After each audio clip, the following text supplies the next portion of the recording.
everyone. Welcome to the Public Service Commission meeting of May 5. I'm glad to see not everyone's out celebrating Cinco de Mayo, that you're here with us. And we have on the first thing on the agenda is the minutes of the last couple of meetings. But before we get to that, I'm just sort of sitting here and reflecting upon a number of years. And I look over and I see Dave Bonar over there, and he's just recently been through an election. And I just wanted to say that, Dave, thank you for your public service as mayor, as president of council, as council. And congratulations on your retirement. You were retired by the electorate. The voters retired me too, so hopefully you're in good company.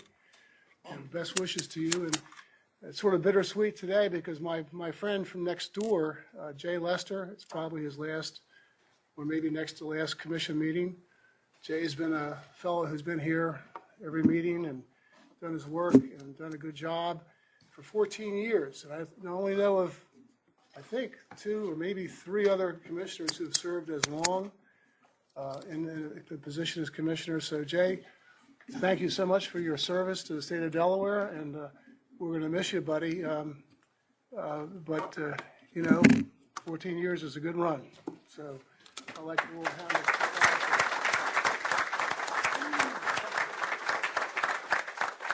It's bittersweet because it's bitter because Jay's going to be leaving us, but it's sweet because we're going to have some new people.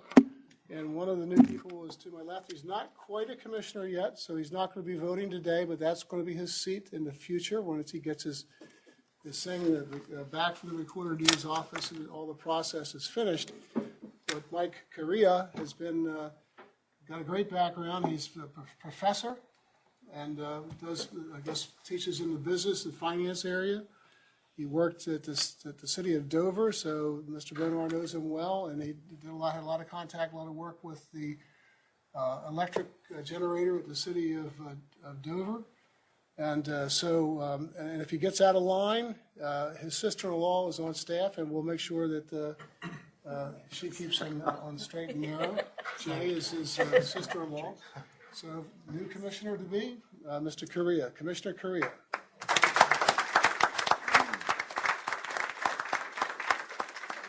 We do have on the business meeting, we have the minutes of April 7th, 2015. Are there any changes to or corrections, additions, whatever, to the minutes of April 7th? Hearing none, is there a motion for the approval of those minutes? So moved. Second. Is there any discussion on the motion to approve the minutes of April 7th? Hearing none, all in favor signify by saying aye. Aye. All opposed, all abstentions, the motion passes unanimously. The minutes of April 21st are now before us. Any questions, changes from the commissioners? A motion, please, to approve. I'll make a motion to approve the minutes of April 21st. Second. Any discussion? Hearing none, all in favor signify by saying aye. Aye. Any opposed? Any abstentions? It passes unanimously. On the matter of the consent agenda, we have 2 items on the consent agenda. Does any commissioner wish one to be pulled from the consent agenda? Hearing no request for that, is there a motion to approve the consent agenda? Move that we approve the consent agenda as presented. Second. Is there any discussion on the motion to approve the consent agenda as presented? Hearing none, all those in favor signify by saying aye. Aye. Any opposed? Any abstentions? The motion passes unanimously. Regular agenda item, the first matter on the agenda is the matter of the application of Open Market Energy LLC for a certificate to provide electric supply services within the state of Delaware. And I invite the parties to the table, please. Mr. Gardner as well. And there's, as I understand it, there's also, in addition to the proposed order, there is a notice of withdrawal that's been filed by the applicant by Mr. Batista. It's my understanding that this matter started in a pro se basis. Is that correct, Mr. Batista? Yes, Commissioner. And then you've entered your appearance at some point in time, Yes. and you obviously feel it's in your client's best interest to withdraw from this matter? Yes, we've had a business discussion, and at this time, they wanted to withdraw, subject to reapplying in the future when business conditions permit. Now, there was one troubling, well, I shouldn't say one, but what troubled me most about the circumstances was that apparently the company was doing business in the state of Delaware, apparently without a license. That's incorrect. That's incorrect. Incorrect. Okay, so that matter is contested. But so in the future, until you are licensed, are they licensed to conduct business in Delaware? My client has a Delaware business license, Okay. but not a license through the commission. And it's obviously their intent that if they're going to come to Delaware and provide brokerage services, they're going to first seek any and all regulatory and statutory approvals. Okay, that's what I wanted to make sure it was clear on the record that that was Absolutely. your client's intent. I would, as far as the commissioner is concerned, we have a choice here. We can go ahead with the application, or we can go ahead with the withdrawal issue, and which would then, I assume, end the issue over the denial. In the past, it's been our fairly routine procedure to be pretty liberal with respect to withdrawing applications because of fairly harsh penalties associated with it. But having said that, I mean, if it's the commission's desire to go ahead with the application, that's fine as well. Any commissioners have any input or any comments to make with respect to that? You know, I understand the state's, the staff's concern clearly. I know that Mr. Batista does. I'm sure Mr. Gardner does now because Mr. Batista now represents him. So, although, and Ms. Donahue, you want to speak to this, please? I do. I welcome the opportunity, and staff does too, for the commission to give us direction in the future. And in this particular application, when a company finds out that staff is proposing to deny an application, as you pointed out, there's severe consequences if the application does move forward. In this particular instance, staff did give the company an opportunity to withdraw the application, and we gave them a deadline. And after that deadline had not passed, we were also concerned at that point, after looking into more facts, that this company has not only been doing business, and this is our argument, in the state of Delaware, without a business license and without authority to do so, but it was also conducting business in the state of Maryland, its home state, as a broker, before it was authorized to do business in that state. And not only that, there are other facts, which I won't go into detail unless you wish to hear them, that show additional concerns, which is why staff was moving forward to do a denial. We found sufficient facts that show us that we don't think that we should allow this company to withdraw without prejudice. We believe that we should move forward and deny the application based on the facts that we've already found, and we're prepared to go to a full hearing on that. In addition, we have concerns about the principal of this company. We would confirm in a hearing whether or not this individual has a judgment which was filed against him by the Division of Revenue for unpaid taxes, which has been satisfied, but it shows again the ability of the principal of this company to run this business and to run it in a manner that's consistent with Delaware laws and regulations. We believe that if the company is going to ignore Maryland laws, forfeit its status in that state for a period of 6 months, do business in Delaware and admit to doing business in Delaware based on responses to staff's questions, that we should move forward in a denial. But of course, we will concur with staff's or with the commission's decision. And if you believe that allowing them to withdraw with prejudice and giving them a time period to regroup and perhaps answer additional questions, we'd be happy to go in that direction. And again, if you could give us direction in the future about whether you would like us to move forward with proposed denials or allow companies to withdraw, whether it's based on certain facts or as a matter of internal operating procedure, we would welcome that input. Thank you. Thank you. Ms. Iwari?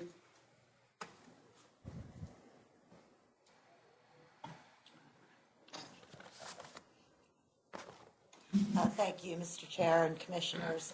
The Public Advocate has reviewed the staff memorandum that was submitted for today's agenda, and has heard the argument of Ms. Donahue, and the DPA concurs with staff and recommends whatever staff has recommended. Mr. Batista? Thank you, Commissioner. First, I'll begin by stating that I and my client categorically deny the allegations that have been put forth. If and when my client does seek resubmission, those issues will be absolutely 100% addressed. The sequence of events which occurred, which I think is somewhat disturbing, my client files an application. They take it upon themselves to voluntarily come to Delaware, do the best they can without legal representation. The staff then communicates to them and says, we're going to deny you. We suggest you get an attorney, but you have one of two choices. You can withdraw, or we're going to deny it. They give them this arbitrary deadline. First of all, it's unsupported by the regulations or statute. There's nothing that says once you apply, you're stuck, you're done, and the commission has you. They voluntarily chose to apply. I get involved. I contact the commission, through the staff, through their attorney, ask for a brief respite so I could evaluate the matter. After several weeks, my client and I have a discussion. Because they are not doing business in Delaware, don't have any prospective clients in Delaware at this time, they made the business decision to not expend any more resources until such time that they can establish a firm business plan. I notify counsel saying we are going to withdraw. I file a notice of withdrawal on the docket so everything is clear that my client has determined to withdraw. Then you get told, no, no, no, even though we offered it before, we now want this to go, we want you to go through with your application so we can deny it. That doesn't make any sense. I don't think there's any reviewing court that would allow that, especially when there's no regulatory or administrative or statutory directive that provides for that. The commission can issue guidance. It goes against prior practice. I myself have been given the same option with prior clients. Go forward, face potential denial, or withdrawal. In those previous instances, all I've done was submit an email to the previous staff counsel notifying of the withdrawal. This time we went one step further because there was Delafile to make the record clear that we're withdrawing.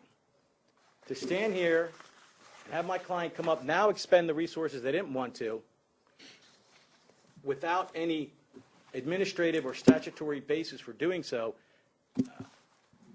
it's not a question of substantial evidence. It's not a question of error of law. There's no law. They file an application. If they want to go through with it, they face whatever determination the commission has. What if they didn't have the resources to go through with it? Notwithstanding anything that staff has to say, they don't have a right to say, look, we can't afford to go do business in Delaware. We're going to withdraw. No. We're going to make you go forward. We're going to make you do this because we want to get you. We think you were doing something wrong. There's been no violation proceeding commenced. If my client's done something wrong, follow the regulatory process. And it's clear on that. Establish jurisdiction, issue a notice of violation. What message is this sending to everyone? I would welcome the commission giving guidance and being consistent with prior practice. If someone's applying and asking the commission to review and grant a license, and the staff, upon doing their due diligence, feels, rightly or wrongly, that that shouldn't be given, and then they give the option to withdraw, I believe you still have the right to withdraw, but that's not what we're asking today. This matter is moot. My client's withdrawing. He's withdrawn. They do want to come back. You will see us here. As I stated on the record and I stated in the communications, it's my client's full intent to comply with every single rule and regulation before they come and do business anywhere. And that's what they have been doing. And I welcome any questions from the commission. Thank you, Mr. Batista. Any commissioner have any questions of any of the parties? I see your hand. I'm sorry. Yes, Mr. Chairman, I have a question. For clarification, withdrawal versus denial, will either path prevent a future application in Delaware? Can staff or someone answer that? Well, from my client's perspective, a denial then is extremely prejudicial because say they want to go do business in New Jersey. Now they have to put on an application. Have you been denied for any application in other jurisdictions? Yes. So it's very prejudicial to get a denial, as opposed to saying, I'll withdraw, regroup, come back, and present whatever evidence that's needed. Or, thank you, you did your job, we don't want to come to Delaware, we'll move on. I mean, it's not an easy choice there. You either want to come and expand your business or risk getting a denial which prohibits you from doing business in other areas. I understand.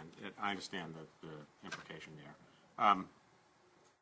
Can you give a brief explanation of your home state of Maryland not good standing status? Why and how was it resolved? Easy. My client physically moved locations. When the notice was mailed out to renew your application, it went to the old location. When they found out, they immediately took steps to renew the application and get back in good standing. These things happen. That's what happened. Application, I'm sorry, for? They're in good standing in the state of Maryland. They fell out of good standing because they didn't make a filing with the Secretary of State. The notice to my client informing them that you need to make this filing was sent to their old business address. When they found out, they took whatever steps they needed to do. And they will continue to take whatever steps they need to do to stay in compliance. This isn't about shirking responsibility. This isn't about trying to get one over on the citizens of any state. It's wanting to fully comply with all laws and regulations, which is why they hired me, to make sure that they're going to do that. And I'm going to make sure that they do that. No further questions. Thank you, Mr. Chair. Commissioner Conaway? Yes, Mr. Batista, can you clarify the fact that they had a client in Rehoboth Beach since January of 2013? Yes, simple matter. First, they didn't have a client. My client did business with another Maryland company. That Maryland company owned many Panera Breads throughout the region. That company went to my client in Maryland. They contracted in Maryland and said, look, I have all these stores with these invoices for energy usage. Can you audit my books here in Maryland, audit these invoices, and make sure that we're properly expending the proper resources? Is there anywhere we can cut costs? They never spoke with anyone in Delaware. They never did business with anyone in Delaware. They never visited the Delaware location. It's quite similar to a company, one company in Maryland and another company in Maryland, going, I need you, CPA, to audit my books. Now, I own property all around the country. Does that mean that CPA who's in Maryland auditing that Maryland company's books has to get licensed in every single state that they own property just to make sure that they're in financial compliance? Okay, I thought I had read in here where there was someone employed by them in Rehoboth. Let me see if I can No, find that's it. correct. And I can explain what happened. Remember, they filed this themselves. If it was me writing the application, the explanation you just heard is what would have been in there. Did they make a mistake in wording things incorrectly? Yes. What they're trying to show the commission that they deal with businesses that have other operations throughout the region to show their financial strength, that was their attempt. Did it come out correctly? No. But with respect to doing business in Delaware, they never have done business, nor do they intend to do business in Delaware unless they've gotten all proper approvals. Once they were notified by the staff, we think you were doing business in Delaware, they went and got a Delaware business license before they contacted me. Once they contacted me, I explained, look, they're looking at it this way. You said we're doing business, but you're really not. You're dealing with the Maryland company that has all these stores and says, look, audit my energy usage across all my stores. Tell me what I'm doing wrong. And then who can I go get energy from? So it was one Maryland company to another Maryland company. Thank you. Well, Can I just add one Yes, fact to please, go ahead. clarify? Something that counsel for the company has left out was that once he got involved in this particular case, staff did offer a written consent that would allow the company to withdraw its application without prejudice as long as they promised to not do business in Delaware. And that was refused. They refused to sign a document saying that they would get licensed in Delaware and not conduct any business in Delaware. And that fact of importance was omitted from the argument. I won't go into all the other details or the proof or any cross-examination, but we would be happy to, and we're prepared to present evidence. Mr. Batista. That is absolutely correct. It was an unconscionable document.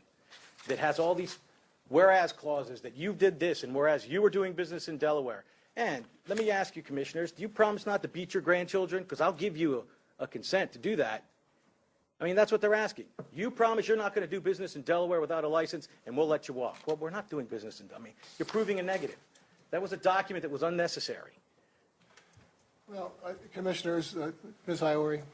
Thank you, Commissioner Winslow. Just have a couple of things while I was listening to Mr. Batista. One thing he said was, what about if this applicant didn't have the resources to go forward in hiring Mr. Batista to help him fix the application? I would suggest to you that that would suggest that the applicant lacked the financial ability to provide the services for which he was seeking a certificate. The second thing that I would like to point out is that what I haven't heard any denial of is that the application was incomplete when filed. Staff could have denied it on that basis alone. Well, I agree with what you're saying, but I think the first is a hypothetical. He's just talking what if, you know. I don't know that that proves a whole lot, and I agree with you about the second one too. But, you know, I sat here not too long ago. There was a guy, principal of a company, went through bankruptcy, and we let them withdraw.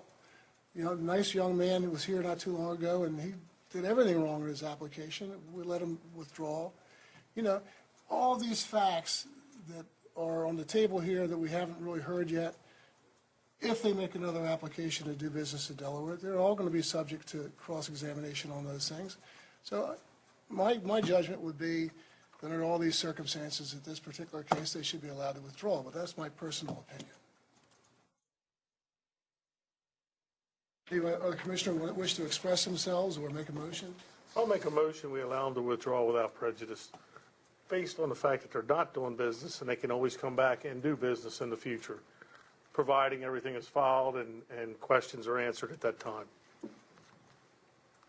And I'll second that motion in that I have to presume that if you file in another jurisdiction, and even if you don't put denied in Delaware, that they're going to do their due diligence. Absolutely. They all talk with each other. And as part of the discussion, I do believe the staff had every right to make all the inquiries they did, and I'm frankly very happy that they did. It just shows you that someone who comes in pro se is perhaps not doing themselves a lot of good. Sometimes it's expensive to hire a lawyer, as I always comment, but you should really have a lawyer help you out. And anyway, make a long story short, I don't think I'm in a position to tell staff exactly what the guidelines are with respect to this issue, because it really depends upon the peculiar facts and circumstances of the unique cases in front of us. But I'm in favor of letting them withdraw without prejudice. Is there any more comments on the matter? Hearing none, all those in favor of the motion to permit the applicant to withdraw its application without prejudice, please signify by saying aye. Aye. Any opposed? Any abstentions? I'm opposed. You're opposed? One opposed. The motion passes 3-1. Okay, thank you very much, Mr. Batista, Mr. Gardner, and Ms. Donahue. Number 2 is in the matter of the application of Delmarva Power and Light Company. The joint applicants with respect to proposed order number 8738. And I guess it's going to change the date upon which our deliberations are going to begin. And I think the parties are aware that Maryland changed their date to May 15th. And I'm not sure if that's changed the application or not, but I guess this order was prepared by Mrs. Donahue. So, Ms. Donahue, please. Yes, Commissioners, this was an order that I prepared based on the deliberations, and I apologize now that I look at the formatting. I did this in Times Roman, and I think when it got changed over to a different type, the formatting got a little bit messed up. But I believe that this puts into effect the decision made by the Commission regarding the deliberations to be made on the pending application made by the joint applicants. This would set the deliberations for the regular scheduled meeting on May 19th of 2015. It amends the scheduling order based on the motion to amend. And although staff is aware that the reason for this change in dates was based on events that are occurring in Maryland. If there is a further need to change the dates again, I believe that probably another motion to amend the scheduling order would be appropriate, but staff would not hold the joint applicants to that. Mr. Shell? Thank you, Mr. Chairman, Commissioners. I just wanted to note for the record that Mr. Chairman, you're correct that May 15 is now the final date or the outside date for Maryland. The latest intelligence I have is they're expecting to keep that, and I would hope that would be the case. If they don't, I'm sure we'll have a discussion with Ms. Donahue and figure out what to do. Our witness who was here on April 7 stated, Mr. Bradford stated that, we don't have an objection to the commission waiting to see what happens in Maryland. So I would think another motion would probably be forthcoming, but I'm not authorized to say that today. But with that, the joint applicants support the entry of the order as presented. Ms. Iwari? The DPA submits the entry of the order as presented. Is there any other party here that wishes to be heard? Any question from any of the commissioners regarding the change of date and deliberations?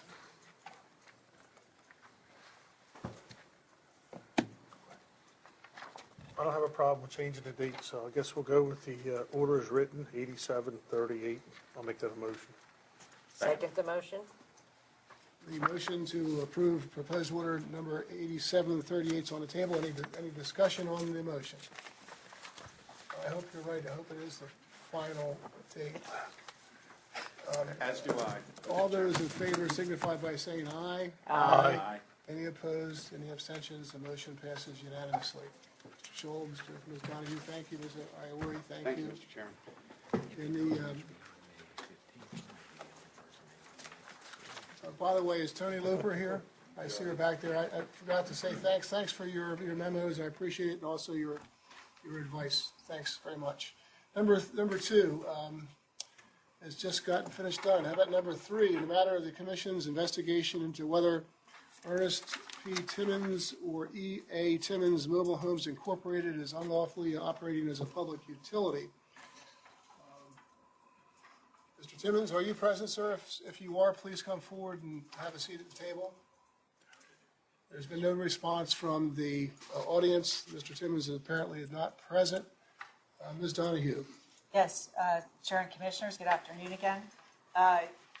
Staff has prepared and filed and also given you copies of a memorandum from Mr. Kevin Nilsson. Mr. Nilsson has recommended, based on the fact that Mr. Timmons and E.A. Timmons Mobile Homes, let me get the title right. E.A. Timmons Mobile Homes, Inc. has been operating an unlicensed water company.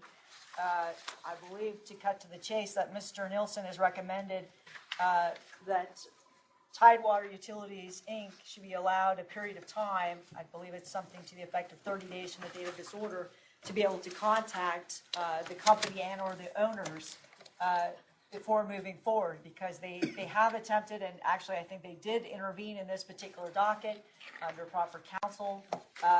They do wish to be involved because they hold the CPCN for this particular territory, and as staff has reported, there has been no response from the company. So staff would request that, as a recommendation, you allow the company, Tidewater, time to contact the owners, and then also to appoint a hearing examiner as a fail-safe. In the event that this matter cannot be resolved with the assistance of Tidewater, we would recommend, or staff would recommend, that a hearing examiner be appointed to move forward with the investigation, to hold a public hearing, to hold public comment sessions, and to move forward in that manner. Also, the hearing examiner should be allowed to grant interventions in this matter, and I would add on my behalf to also hold public comment sessions and grant pro hoc vices. Thank you very much. Ms. Iwari? The DPA supports staff's proposal. Thank you. Thank you. Anybody else present as a party or Mr. Batista? Commissioners, Elio Batista on behalf of Tidewater Utilities. Tidewater did file a motion to intervene in this matter. I have with me here Kirsten Higgins from the company that wishes to provide the commission with an update as to their efforts to try and resolve this matter. Hi, good afternoon, Chair and Commissioners. As stated just before this, Tidewater is interested in the outcome of this case, as we do hold the CPCN, so we felt that it was prudent on our behalf to intervene. We did have a Tidewater employee speak to Mr. Frank Timmons last week in an effort to begin negotiations to come to an agreeable solution. Mr. Timmons did give us the indication that he might be willing to meet with us and the commissioners. We didn't get an affirmative answer, but we're going to go back to him. At this point, I believe Mr. Bruce Patrick of Tidewater has tried to contact Mr. Nielsen to set up some dates. So we're just waiting for Mr. Nielsen to get back into the office so we can try to expedite this meeting. Great, thank you very much, Ms. Cummings. Any questions of the witness? Any further comments of counsel? Is there anybody from the public here to speak in this matter? Any commissioner have any motion with respect to the proposed order number 8738? No. Chair, there is no particular order in this. I apologize. It was just There is a motion for the intervention, but that has not been docketed for this agenda yet because at the time that the agenda was posted, there wasn't a Delaware counsel on that petition to intervene. So it would be on the next agenda before you for the petition to intervene. But at this point, there's no order. I'm happy to draft an order to do anything you like regarding the time period and whether you want a hearing examiner, any other matters that you'd like to include. Mr. Chair, I have a question. yes, sir, Commissioner Gray. Clarification. The way I read this is the staff is recommending that there be a time period of delay that allows Tidewater the opportunity to negotiate a reasonable and meaningful settlement in this matter. Is that my understanding? I'm not sure if you call it a settlement, but for lack of better wording, yes. We would like to get them involved to see if we can reach some kind of an understanding or a resolution that staff could present to the commissioners in lieu of having a formal evidentiary hearing.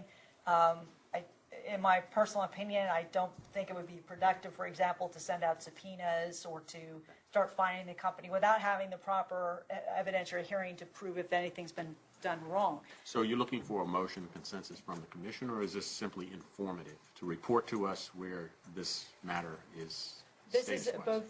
This is both a report and also direction. Since the investigation is the commission's directive and opening the docket was the last meeting that we had, we're looking for more direction on how to handle this. We can, at this point, go forward with an evidentiary hearing and notice it and have a hearing examiner appointed, or we can ask for you to tell us that it's okay to do some kind of delay and then go forward with the public evidentiary hearing. I think that what staff recommended was perfectly logical and reasonable, and I think all of us agree with that.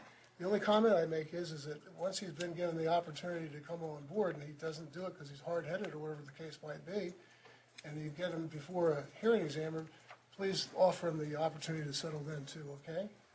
Offer to settle, yes. Okay. Okay.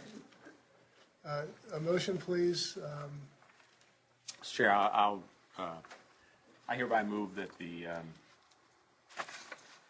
commission provide or allow staff to delay this matter in such a way as to get Tidewater and Simmons together. And I believe there was also a request for a hearing examiner to be identified and for a hearing examiner to be identified as a contingency. Okay, any second on that motion? Second the motion?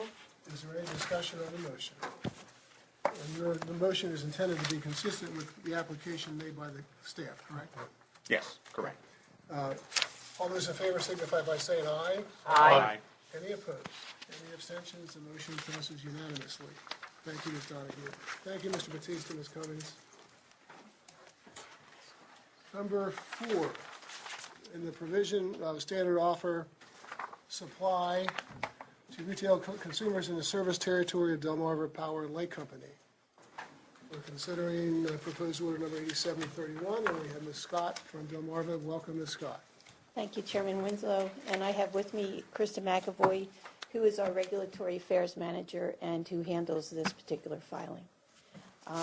This is an order that is to allow rates to go into effect temporarily, subject to refund after staff has completed their review of the filing. Delmarva has reviewed the order and has no issues with it. Ms. Iori? The DPA supports the order as proposed. Is there anyone from the public or any other party present that wants to be heard on this matter? Any commissioners have any questions of the parties? Commissioner Gray? Sorry, Mr. Chair, I do have some. First of all, no sorries are necessary. Yeah. Any question that you have, Mike, Mr. Commissioner, to me, Korea? Got to ask questions. There's nothing wrong with questions. Okay, so this is designed to put a rate change in place, which could be refundable if not ultimately approved. Is that my understanding? Yes, as I that's read it? correct. Okay.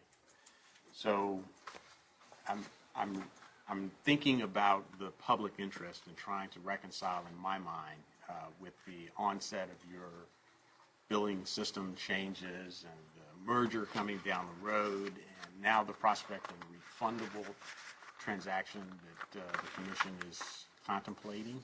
Is this going to overwhelm the customer? Is this going to overwhelm the public if we put this in place and then there needs to be a refund?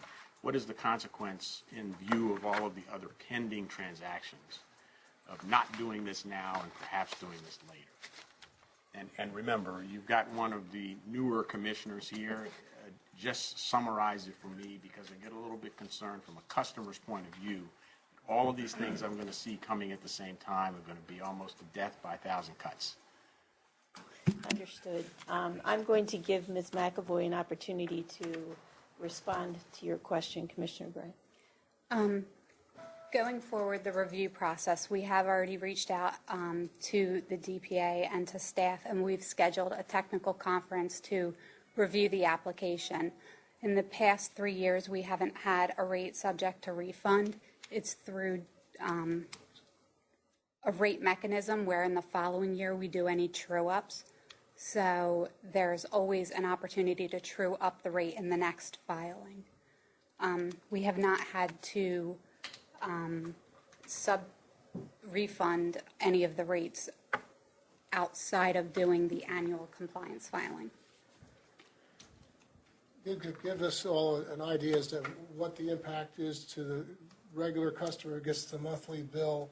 I mean, is it is it $1? Is it a nickel? I mean, what's the approximate normal? It's pretty small, if I recall correctly. It is. I believe the rate, I think he's concerned about the impact on the consumer, and I think the answer is the impact is pretty negligible. I think You are correct. the rate subject to the customer decreased to a residential customer decreased slightly. Right.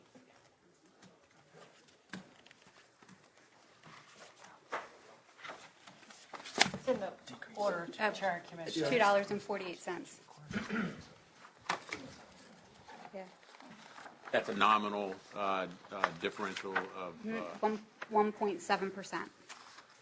And just to be clear, Commissioner Gray, the statute requires that we file the rates subject to refund once they're ultimately approved by staff after review with staff and DPA.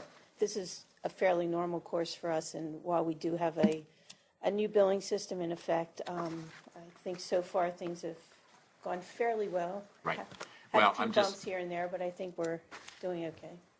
fairly normal. This is a very unusual and abnormal time period with all of the things that are going on. So this is my worry, is what is this impact layered on the top? Right. So I appreciate that you've quantified this in some meaningful way. Thanks.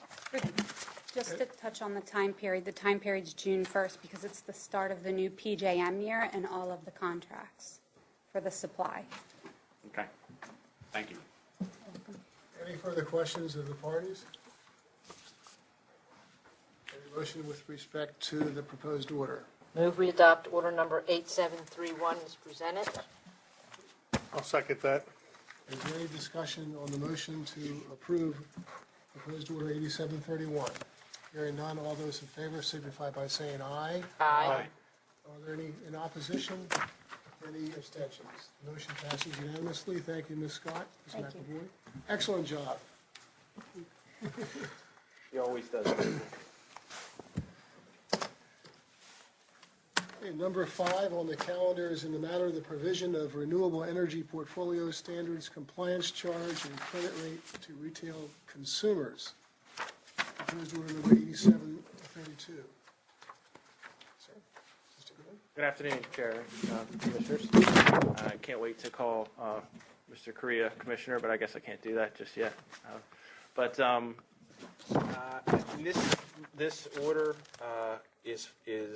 looks fine. And I admit I did this a little bit late today when I was looking at this. I sent an email to Ms. Donahue. Don't even know if she's had a chance to see it, where we asked to make a one-word correction.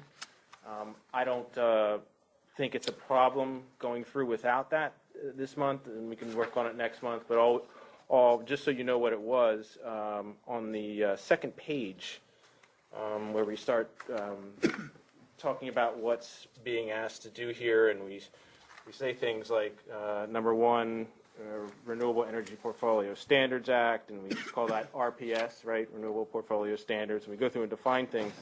And I asked that we define the qualified fuel cell provider as the QFCP, right, as it's in the tariff and all that, and that it be changed to that. So it's a very minor thing. I think it can wait until next time if you just want to sign it as it is. But and again, I made that request late this morning, and if her schedule's like mine, she might not even been able to read her email yet today. So. Ms. Donahue? I read it. I didn't have time to respond. Yeah. I apologize for that. We have no objection to that. And in fact, the word bloom or any nickname could actually come out. And staff doesn't oppose a change. Although Mr. Goodman did say that it was okay to sign this particular order, so I won't have to run back and change it. Yeah, I'm fine with that. Well, I'm glad we had that conversation. I know you get lonely up there. Sorry, worry. Okay, supports the form of order is written. I doesn't think any change is necessary. Any commissioners have any questions, especially Mr. Goodman? Can you quantify that 14% change again on that residential bill? Oh, yeah, something. Hold on, let me see. No?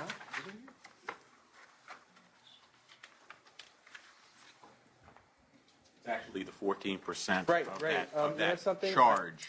I will.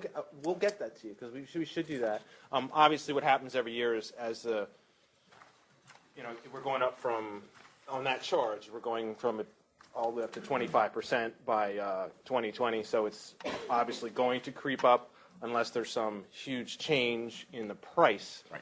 And it would have to be huge to offset the increase in percentage. But I think we should have that. And I'm taking this actually not only as a question that we'll get you an answer to, but also that you're pointing out that we should have put that in there.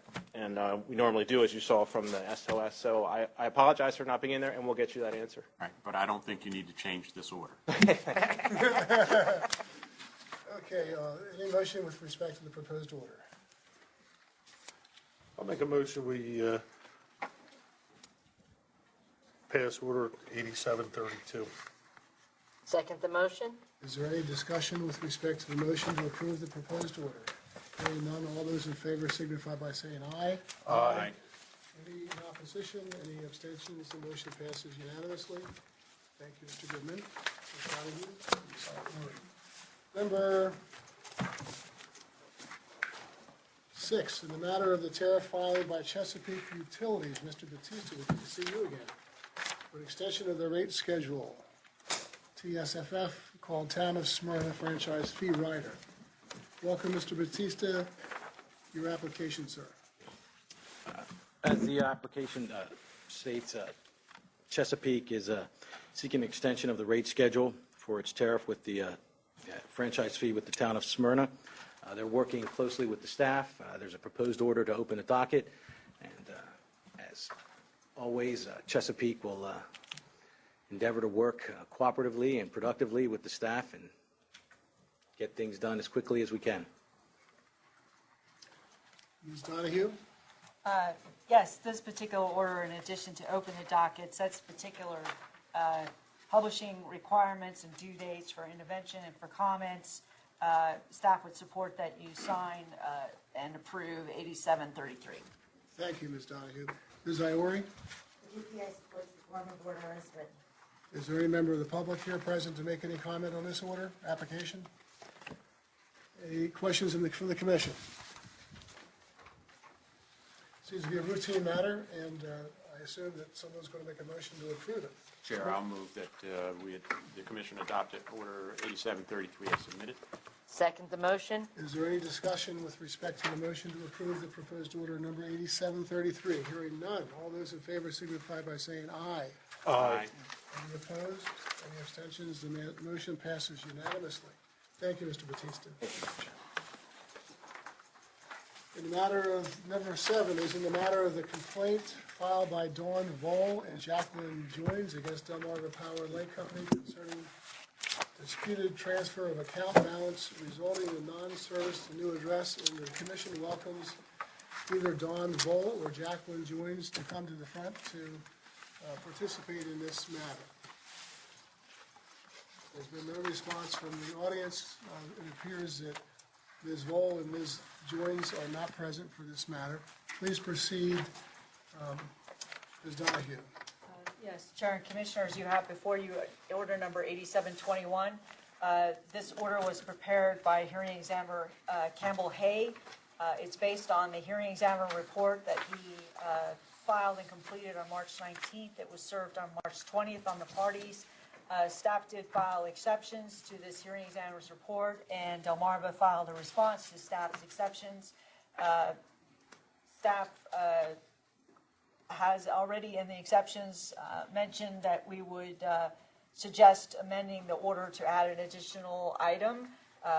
Delmarva opposes that, and therefore I have not submitted an alternative order for your review, but we stand ready to help you and assist you in any particular way on this matter. Thank you. Ms. Scott? Thank you, Mr. Chair Winslow. As you can see, with respect to the findings of the hearing examiner, which staff did not take exception to, the situation involving Ms. Vole was determined by the hearing examiner to be a quote-unquote billing dispute, which I have defined based on case law as a dispute involving the billing or the debt controversy between the parties, but not involving a tariff or statutory or regulatory interpretation. The case law is fairly clear in this regard, that pure billing disputes are outside of the jurisdiction of the Public Service Commission, and the hearing examiner so found with respect to Ms. Vole, and staff did not take exception to that. But what staff did then further pursue was, despite the fact that the hearing examiner determined that this was a billing dispute outside of your authority, staff believed that still the commission should have the authority and has the authority to specifically order us to pursue specific collection actions against Ms. Vole. I have argued in the pleadings that I filed that frankly, I don't see how the commission has such authority based on the case law that's cited in my materials with respect to billing disputes, and also with respect to the general case law that basically indicates that it is not the jurisdiction of the Public Service Commission to dictate the day-to-day operational responsibilities of the utility.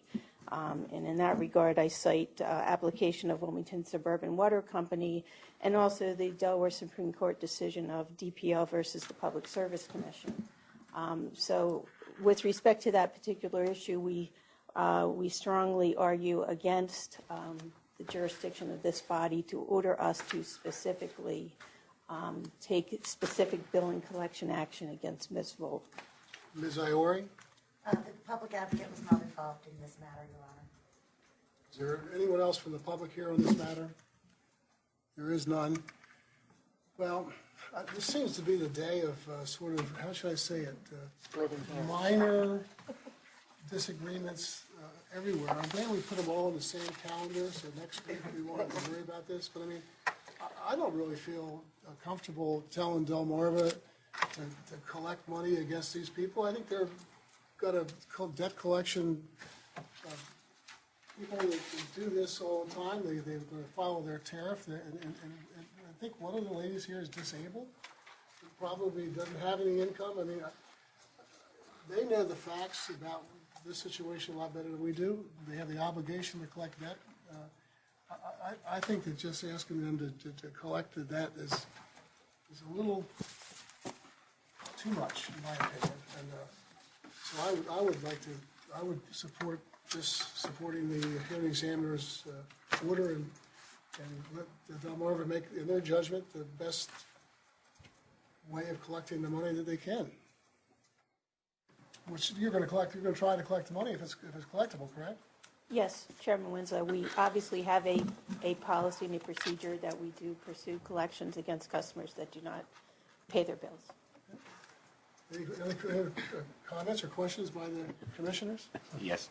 You must have collected against Commissioner Gregg, because he's smiling. Well,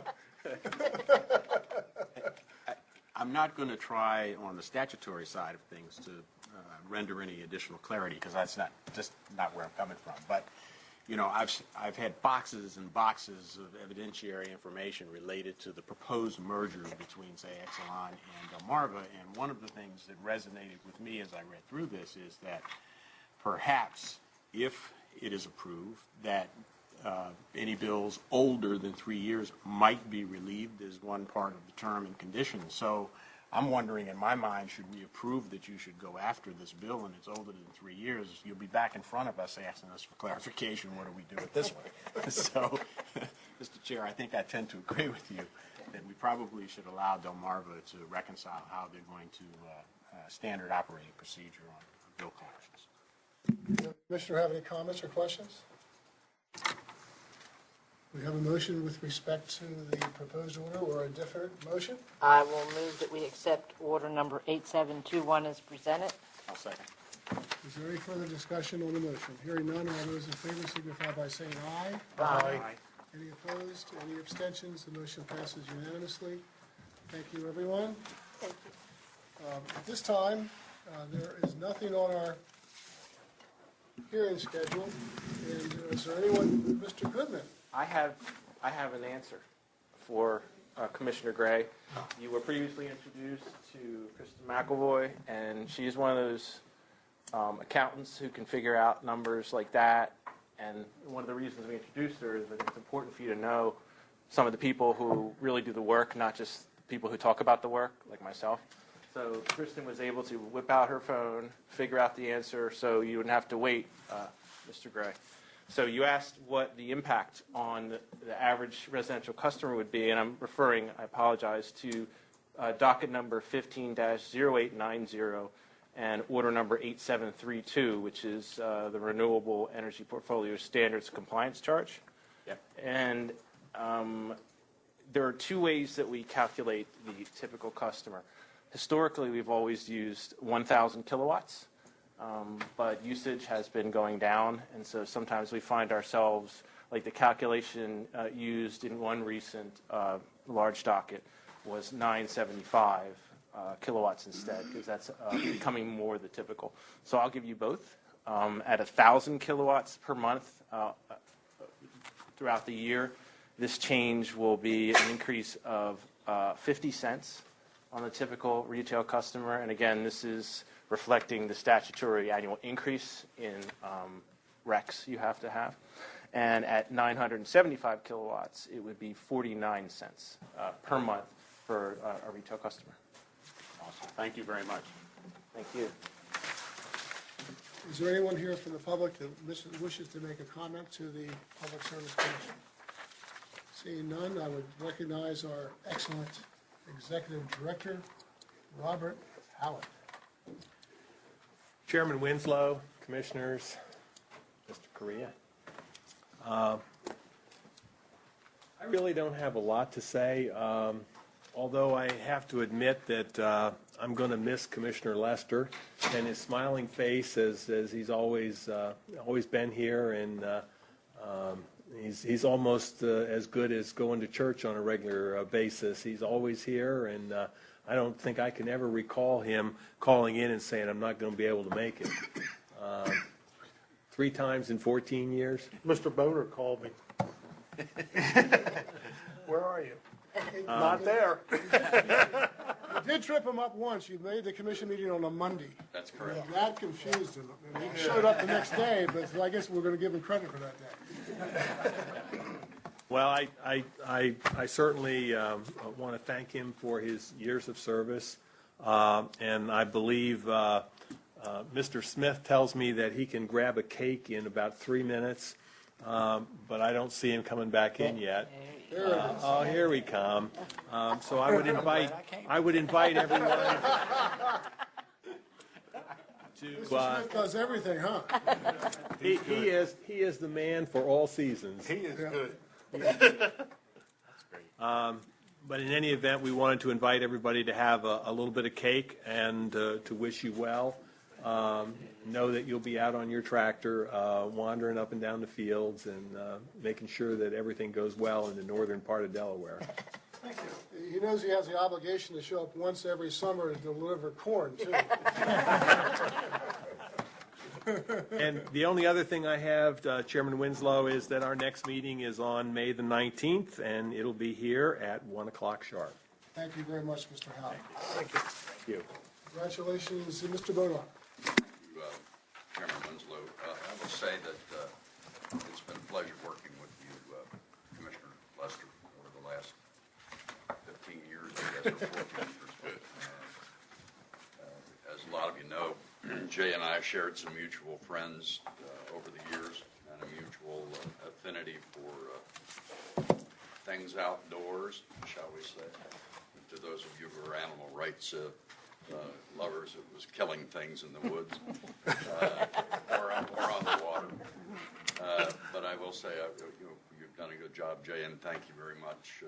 You've upheld your family tradition very nicely. Some of you may not realize, but I think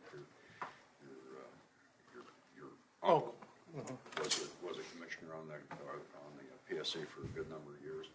And when Commissioner Winslow pointed out that Jay is the second or third longest serving commissioner, I think that speaks highly of you being able to be here and be contributing. Thank you very much for your service, sir. Thank you, Mr. Commissioner Lester.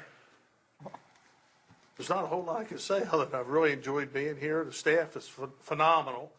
We turn out more work probably than, as part-time commissioners and the staff, as small as it is compared to other states, we turn out a huge amount of work. When you go to meetings, you hear other states, what they do and what we do, and we're doing virtually the same thing with a lot less. And it's straining sometimes. I know the staff sometimes is really strained, but you do a great job. And if it wasn't for the staff, we couldn't get the things done that we do. So I appreciate it. And who knows? People come and go all the time. Connie McDowell came and she left and she's back. Bob Howard, he left and he's back. Steve Boonar, he's left and he's back. So someday I may drift back. You know? He's back. So it happens. Okay, thank you. Anyone else want to make any comments? Okay, thank you all very much for attending. The meeting is adjourned. Guy was short and sweet. I'm going to miss you.